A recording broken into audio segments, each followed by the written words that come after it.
Еден на еден, овозможено од Good Nature, најдоброто од чајникот на природата. You once said that your historical role model is Alexander the Great. Yeah. Is it true? That's one of my role models because although he was a king, Okay.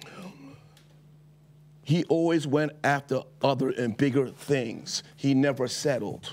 So you've read about him. Yeah, I know about him. Yeah, so I like the way that he thought. I mean, I ain't like the idea of him going around killing people and the things that he did, but territory after territory after territory, his thinking was, I don't want to just be a king that just sits on a throne.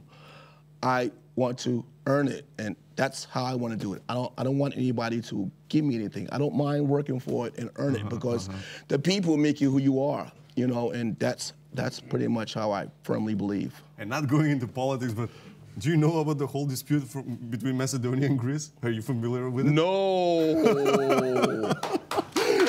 We'll leave it for another time.